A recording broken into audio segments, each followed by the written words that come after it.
La trampa asiática cae, Moscú está destrozada. China, Kazajistán y Turquía traicionaron a Putin, el Kremlin está de luto. Europa lanza una bomba atómica sobre el Kremlin. Occidente pone sobre la mesa una as que hace temblar las rodillas de los generales en Moscú. Se han quitado los seguros. Un cerco grandioso de los rusos en la línea del frente. Y esto es solo el comienzo. El escudo de hierro de Occidente. Occidente se lanza contra el Kremlin. Europa cierra su cerco sobre Moscú. Es el boomerang gélido del karma. Belgorod sufre un frío extremo. El colapso energético ruso se extiende. Moldavia desafía directamente a la Federación Rusa.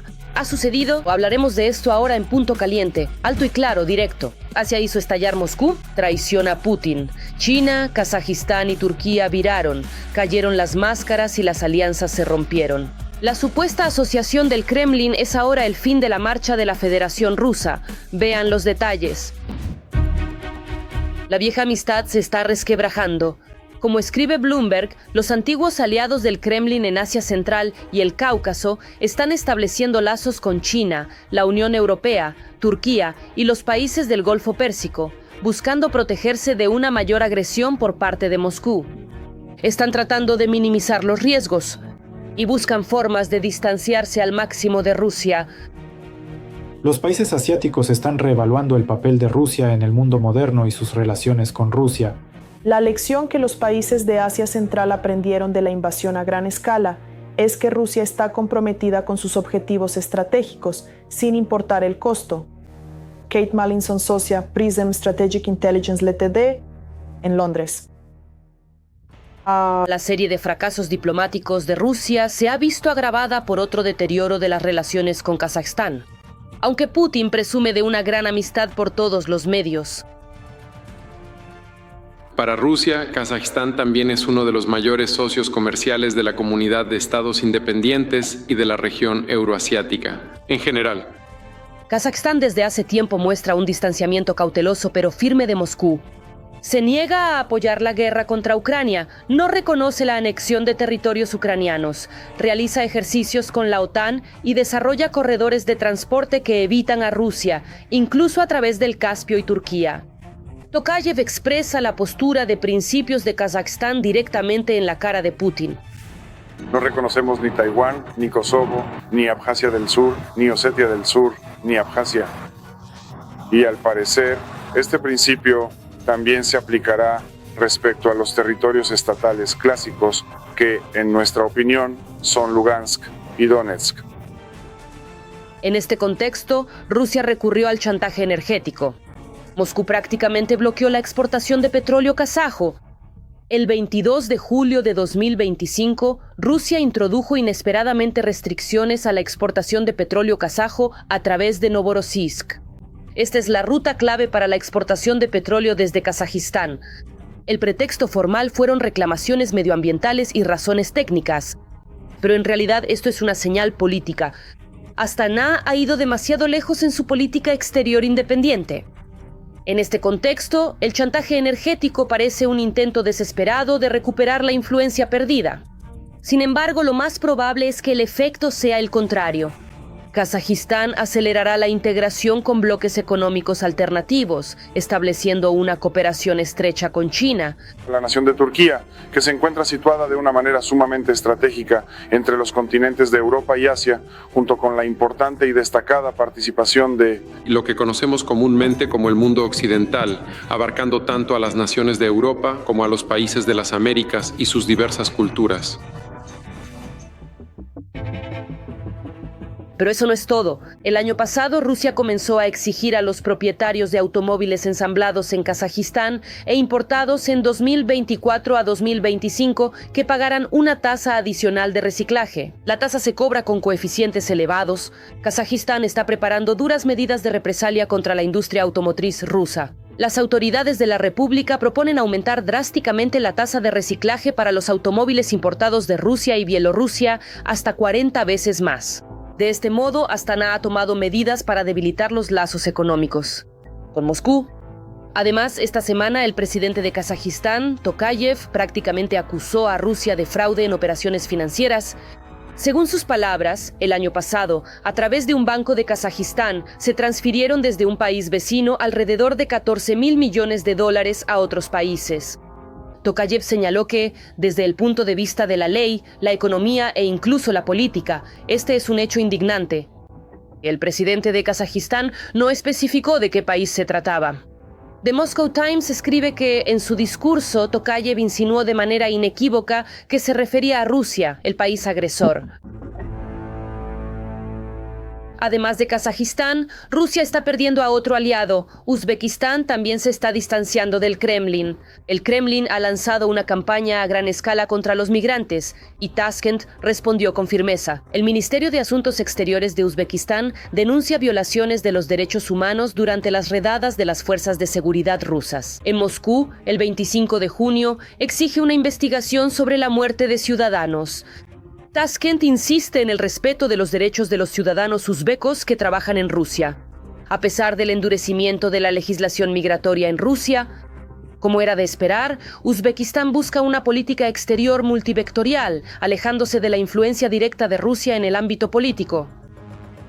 Es decir, durante mucho tiempo, la percepción de Rusia como sucesora de la Unión Soviética, una gran potencia mundial, de una forma u otra influía, por ejemplo, en los países de Asia que antes evitaban su influencia, en la esfera de influencia de Rusia. Bueno, y aquellos países que no estaban en la órbita de influencia de Rusia, de todos modos consideraban a Rusia como un actor mundial bastante serio. En el contexto de la rápida retirada de Rusia del sur postsoviético, su lugar está siendo ocupado por otras fuerzas. En primer lugar, Turquía y China. Turquía ya domina de facto en Azerbaiyán, fortalece su influencia en Armenia y trabaja activamente con Kazajistán. Probablemente el primer país asiático en desafiar a Rusia fue Turquía. Recordamos la situación con el derribo del avión ruso, pero en general Turquía desde hace tiempo se posiciona como un actor de escala mundial, en principio equiparable a Rusia. Son bastante comparables con Rusia y Turquía no se comporta con Rusia como un socio menor. Pero últimamente observamos cómo los países asiáticos han dejado de percibir a Rusia como una amenaza seria. China, por su parte, está profundizando la cooperación económica y logística con Kazajistán y otros países de Asia Central. Pekín es percibido como un socio más predecible y económicamente ventajoso que Moscú. Los países asiáticos ahora se están reorientando hacia nuevos centros de poder. En primer lugar, por supuesto, hacia China, pero Turquía tampoco pierde el tiempo y está aumentando su influencia en el mundo túrquico, que en principio abarca no solo Asia Central, sino también una parte significativa de la actualidad. Tras la invasión a gran escala de Ucrania y la posterior ruptura de los lazos económicos de Moscú con Occidente, China se convirtió en el principal socio de Rusia. En los últimos años, el comercio entre ambos países ha crecido a un ritmo impresionante. Sin embargo, en 2025, el crecimiento fue reemplazado repentinamente por una caída, demostrando que la amistad sin límites de la que hablan Moscú y Pekín, en realidad sí tiene límites. Deutsche Welle informa que en 2025 el volumen del comercio ruso-chino se redujo por primera vez en los últimos 5 años. Cayó de inmediato un 7%, aproximadamente hasta los 228.000 millones de dólares. Al mundo ruso lo están reemplazando drones turcos, inversiones chinas, misiones diplomáticas occidentales y alianzas regionales sin la participación de Rusia. En el caso de los países asiáticos, todo es mucho más complicado que, por ejemplo, en el caso de los países europeos, y la diplomacia allí se basa en algunos principios diferentes. Es decir, creo que los líderes de muchos países asiáticos seguirán mostrando durante mucho tiempo un respeto formal hacia el liderazgo ruso, pero al mismo tiempo se percibe que la percepción de la propia Rusia ha cambiado mucho, y ahora ya nadie percibe a Rusia como a un jugador definitivo de Eurasia que va a imponer sus condiciones a todos en Eurasia. Al dictador de Rusia le toca pagar con la pérdida de influencia sobre sus aliados y con su reputación. Putin está perdiendo precisamente ese juego geopolítico que él mismo... Y de esta manera terminó por imponer su voluntad ante el mundo entero de forma definitiva.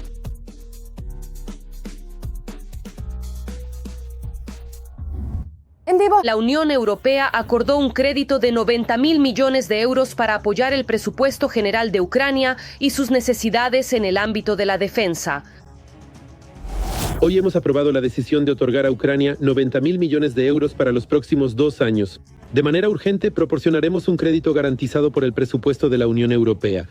Esto permitirá satisfacer las necesidades financieras urgentes de Ucrania y ellos solo pagarán este crédito después de que Rusia pague las reparaciones. Todo esto, por supuesto, son planes descarados para llevar a cabo una intervención militar extranjera. Así es como debe llamarse. Para nosotros esto es categóricamente inaceptable. Rusia buscará resolver esta cuestión por medios militares o políticos. La batalla por Kupiansk se ha convertido, sin exagerar, en la operación más exitosa de las fuerzas ucranianas en el último año. La limpieza de la ciudad continúa y hasta medio centenar de ocupantes están rodeados. En la propia Kupiansk continúa. El enclave está claramente definido, sus límites son comprensibles, está completamente rodeado por nuestras tropas y sigue la limpieza sistemática de los ocupantes rashistas en esta zona. En la zona de la ciudad, el resto de Kupiansk está bajo nuestro control total. Allí no se oyen cañonazos, por lo que la situación en la ciudad está tranquila y controlada por las fuerzas de defensa de Ucrania. Y todo esto en el contexto de que Putin y sus generales declararon decenas de veces, entre comillas, la heroica liberación de Kupiansk. La agrupación oeste liberó la ciudad de Kupiansk y continúa destruyendo las formaciones de las Fuerzas Armadas de Ucrania, rodeadas en la orilla izquierda del río Oskol. En Kupiansk, unidades de la 68ª División de Fusileros del Sexto Ejército liberaron la ciudad. Es decir, todo, terminaron por completo. Así es, la ciudad está bajo nuestro control, se están eliminando pequeños grupos dispersos de enemigos. Además de todo lo anterior, les recuerdo que en la orilla izquierda del río está bloqueada una agrupación enemiga de 15 batallones. La región de Kharkov, como se sabe, bajo nuestro control. Hace ya varias semanas que la ciudad de Kupiansk pasó a estar bajo nuestro control. Allí nuestras tropas controlan la ciudad. Por ahora no avanzan hacia el oeste. El grupo, las tropas, el oeste, ha ocupado la ciudad estratégicamente importante de Kupiansk, que el enemigo intenta recuperar sin éxito. Por ahora, Putin no tiene nada de qué presumir en el campo de batalla, por eso tiene que seguir negociando en Abu Dhabi y hacer algunas concesiones. O al menos aparentar que lo hace. Todavía se está discutiendo el acuerdo sobre los territorios. El trabajo sobre las garantías de seguridad está casi terminado. El acuerdo sobre la prosperidad está en su fase final. Creo que el pueblo de Ucrania ahora está lleno de esperanza de que pronto firmaremos un acuerdo correcto. El hecho de que Rusia haya pasado a discutir los detalles técnicos ya es una señal importante de que Putin ve el proceso de paz de otra manera, no desde el punto de vista de su eficacia, sino desde el punto de vista de su dilatación. Porque él ya entendió que la presencia en el proceso de paz de personas como Medinsky, al menos, le señala a los estadounidenses que Putin no tiene ninguna intención seria.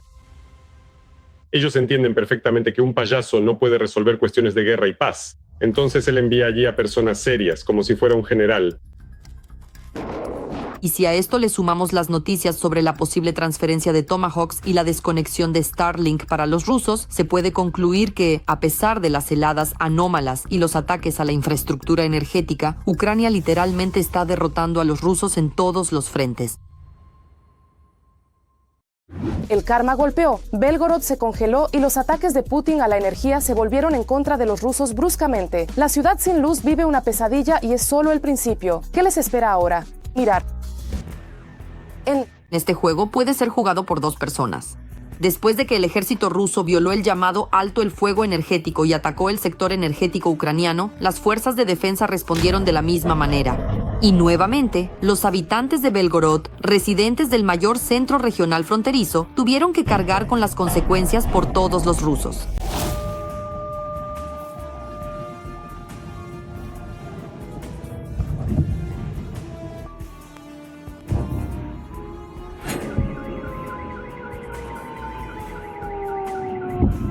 No es la primera vez que los ucranianos intentan dejar sin luz a Belgorod.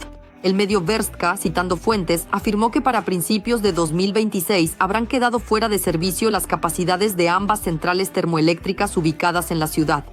Como resultado, toda la electricidad que utilizan los habitantes del centro regional proviene de las vecinas regiones de Kursk y Voronezh, donde funcionan centrales nucleares. Se trata de 6 líneas de alta tensión desde Kursk y 5 desde la región de Voronezh. Estos hilos representan otra vulnerabilidad importante del sistema energético de la región. Lo que puede suceder en caso de que sufran daños graves se pudo ver a finales de enero en la región de Murmansk.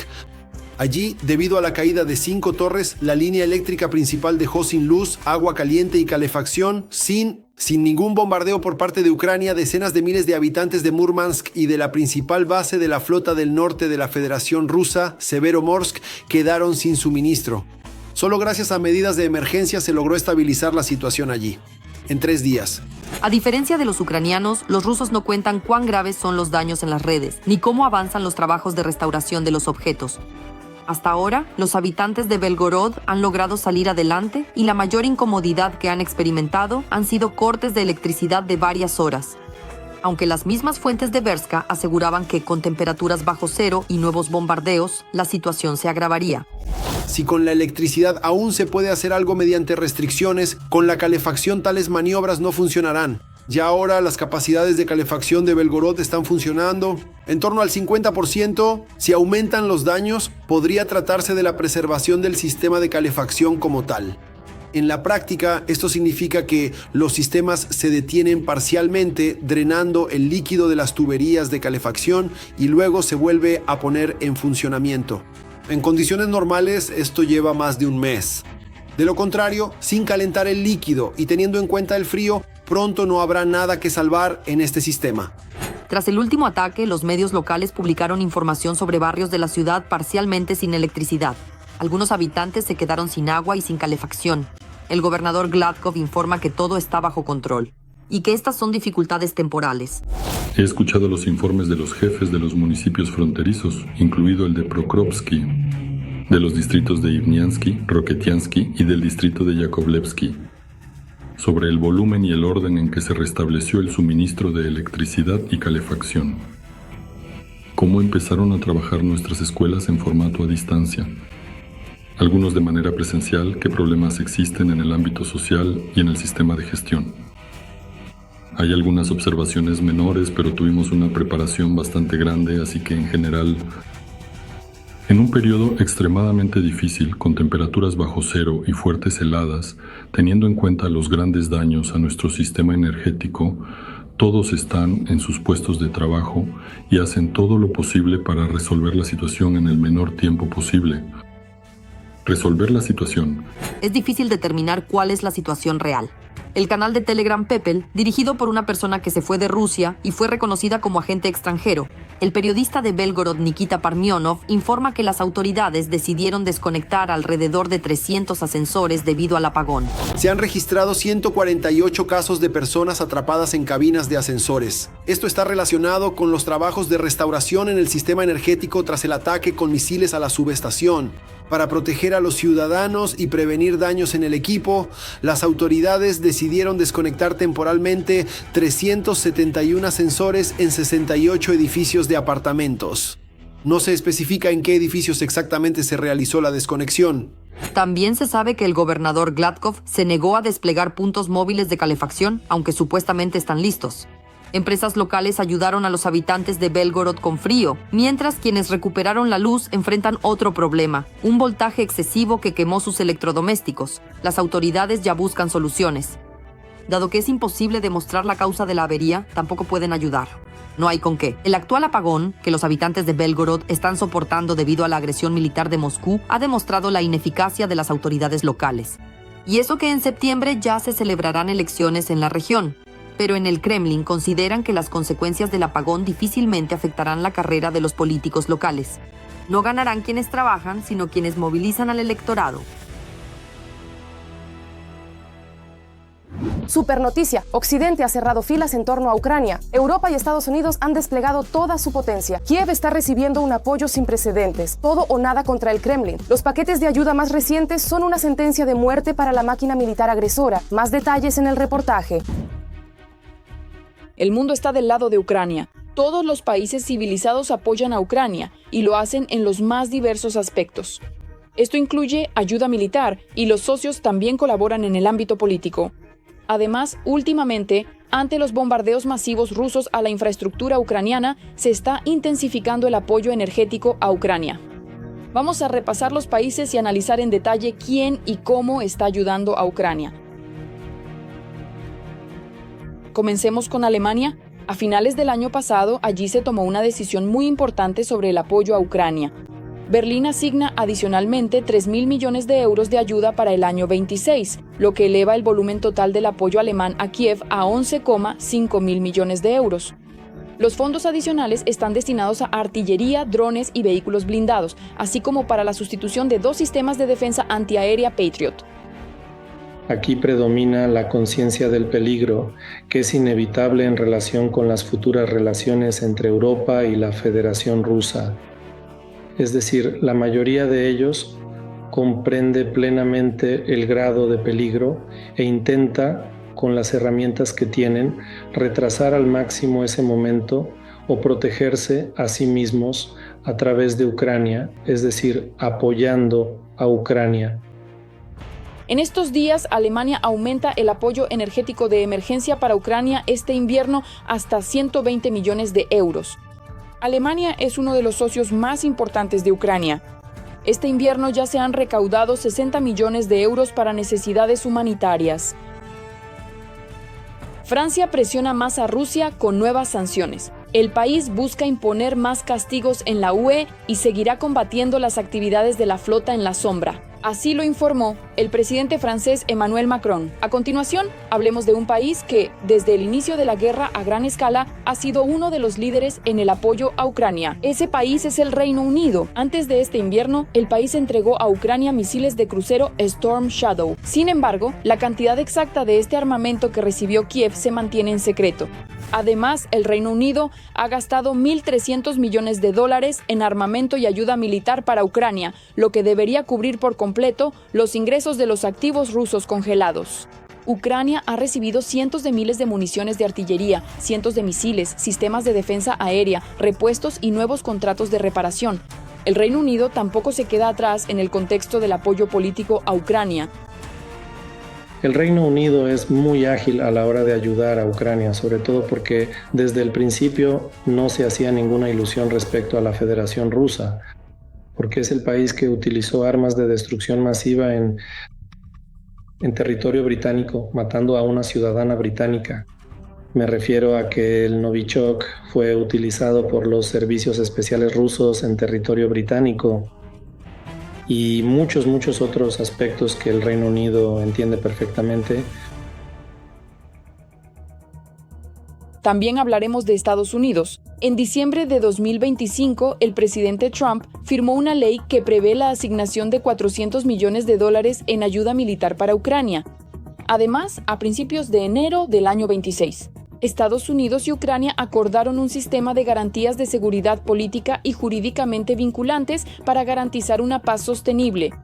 Estos acuerdos incluyen el apoyo a las Fuerzas Armadas de Ucrania y el monitoreo del régimen de alto el fuego. El gobierno de los Estados Unidos de América, o más bien, lo que realmente quiere la presente administración gubernamental de turno, mediante la suspensión definitiva o el fin total de esta guerra, es conseguir y asegurar una serie de beneficios estratégicos, tanto en el ámbito de los resultados electorales internos como en su posicionamiento a nivel mundial. Demostrar que Trump puede detener incluso una guerra tan seria. Es importante que, en la cuestión del acuerdo de paz entre Moscú y Kiev, que está siendo regulado por Estados Unidos, los aliados europeos lleguen a un acuerdo con América para que la paz para Ucrania sea justa. Los ucranianos también cuentan con el apoyo de los ciudadanos estadounidenses comunes. Según un estudio del Instituto Reagan, más del 60% de los estadounidenses creen que Ucrania debe ganar la guerra contra Rusia. Asimismo, el 64% de los encuestados apoya el suministro de armas estadounidenses a Ucrania, una cifra que ha aumentado en un 9% en comparación con 2024. Y es importante destacar que este apoyo es bipartidista.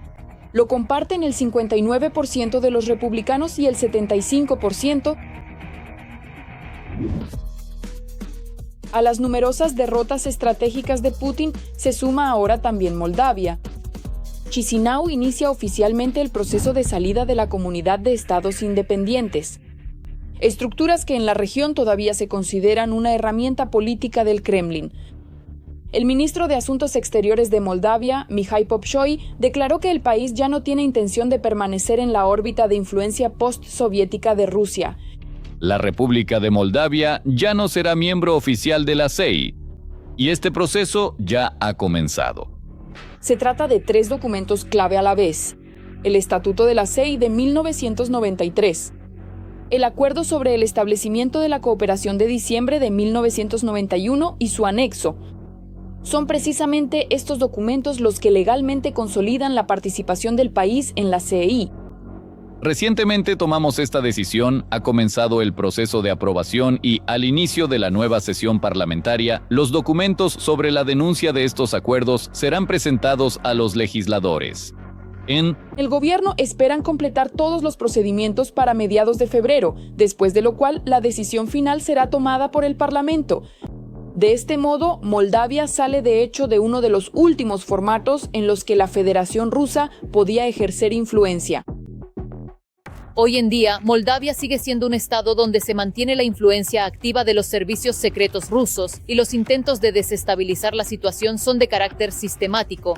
Lo que nos salva es que no tenemos una frontera común y que las Fuerzas Armadas de Ucrania resisten. En este contexto, cada vez se oyen más conversaciones sobre la elección estratégica de Moldavia, incluso sobre un posible referéndum para unirse a Rumanía. Para Chisinau, esto se considera la vía más rápida y legítima para ingresar simultáneamente en la Unión Europea y la OTAN, sin años de negociaciones ni procedimientos complejos. Para ellos, en mi opinión, es una de las salidas más evidentes en esta situación. Porque teniendo un socio tan poderoso, al menos según nuestros estándares como Rumanía, les será mucho más fácil integrarse y también será más sencillo desde el punto de vista económico. Un escenario así cambia radicalmente el equilibrio de fuerzas en torno a Transnistria. Una región que durante décadas fue una herramienta de presión de Moscú, en las nuevas condiciones se convierte en una carga seria para el país terrorista. Sin un corredor terrestre, sin comunicación plena y sin apoyo real. Para el Kremlin, Transnistria corre el riesgo de quedar aislada. Moldavia limita el tránsito de mercancías hacia allí, el tránsito de rutas. Moldavia limita la interacción con Transnistria y esto es importante porque influye. En consecuencia, el suministro, la trampa de la electricidad, la venta de electricidad por parte de Transnistria, todo esto ahora está siendo restringido y por eso Moldavia de esta manera crea un vacío alrededor de Transnistria. Esto es precisamente lo que más teme Moscú. Para nosotros esto es una ayuda absoluta porque toda nuestra línea de la costa ucraniana será finalmente segura. En esta nueva situación nos encontraremos en un estado de mucha mayor seguridad para todos. No habrá amenaza proveniente del territorio de Transnistria. Para Ucrania, allí sigue existiendo el ejército ruso. La pérdida de Moldavia no significa solo otro golpe diplomático, sino el colapso de toda la lógica de la presencia rusa en el sudeste de Europa. La región, que se consideraba un bastión de influencia, está saliendo gradualmente del control del Kremlin.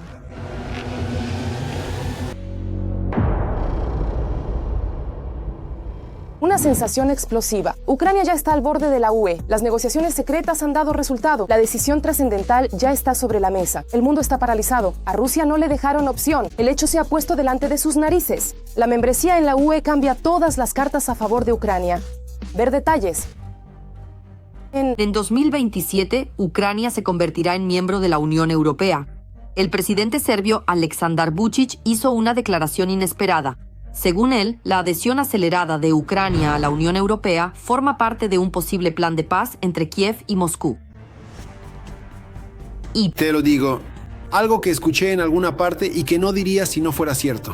Entonces me enteré de que parte del plan es un plan de paz.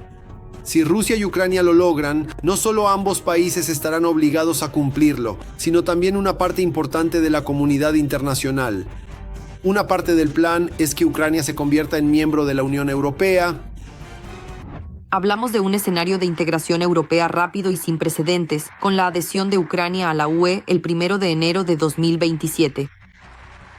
Son unos plazos absolutamente irrealistas, absolutamente. En la Unión Europea no existen planes similares. Y también hay que tener en cuenta que no es seguro que se alcance un acuerdo para poner fin a la guerra entre Rusia y Ucrania en 2026. Es más, las conversaciones sobre la adhesión acelerada de Ucrania a la UE, lo más probable, son solo parte de una campaña informativa y política falsa y dirigida de los amigos del Kremlin. En particular, el primer ministro de Hungría, Viktor Orbán, utiliza este tema en vísperas de las elecciones. Esta representa una de sus estrategias de manipulación electoral, sumamente turbias, sucias y carentes de toda ética, para asustar a los húngaros diciéndoles que Ucrania supuestamente será aceptada rápidamente en la Unión Europea.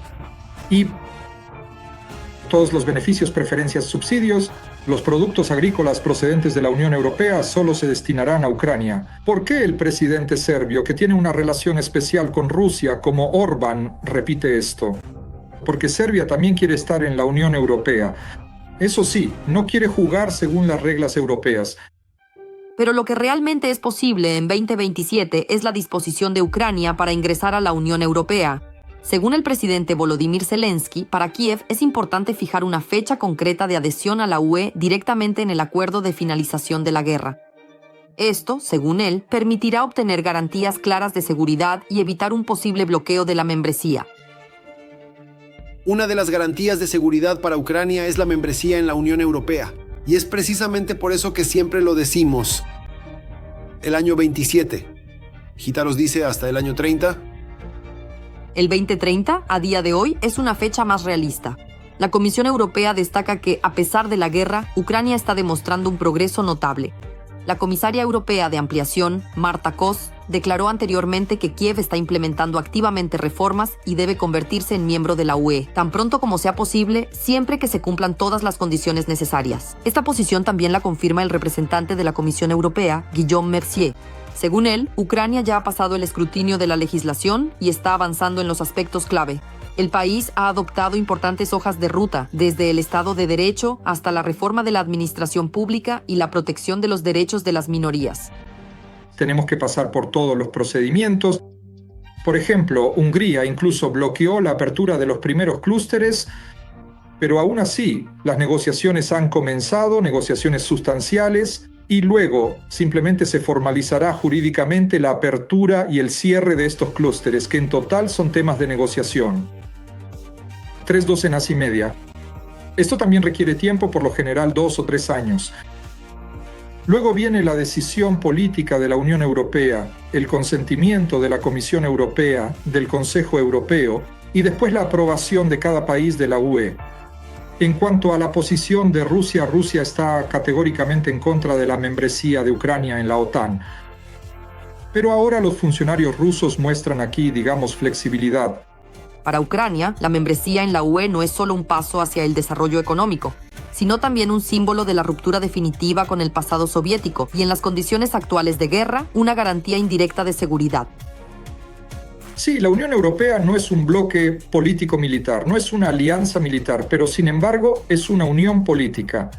Si Rusia ataca a Ucrania, la Unión Europea ya nos está ayudando ahora. Ahora es nuestro principal socio que nos brinda tanto apoyo económico como financiero y militar, y si formamos parte de él, con mayor razón aún. La mayoría de los países de la Unión Europea también son miembros de la OTAN. Esto representa un riesgo, aunque no directo sino indirecto, pero para Rusia es un riesgo entrar en conflicto con la OTAN. En segundo lugar, la membresía de Ucrania en la Unión Europea, como lo demuestra la experiencia de muchos países de Europa del Este y Europa Central, especialmente Polonia, le otorga a Ucrania, al ingresar a la Unión Europea, bastantes preferencias económicas importantes. Ucrania sigue demostrando su disposición para una integración europea acelerada, pero la cuestión clave sigue estando en manos de Europa. ¿Podrá toda la Unión acordar una fecha concreta para la adhesión? Hoy en día, en el camino se interponen países que tradicionalmente bloquean el proceso: Hungría y Eslovaquia. Precisamente en sus manos están las llaves para una integración europea acelerada. Pero el mapa político de Europa no es estático. Para el año 2030, en estos países se celebrarán elecciones. Los escaños parlamentarios pueden cambiar y con ellos también las posiciones de las fuerzas bloqueadoras.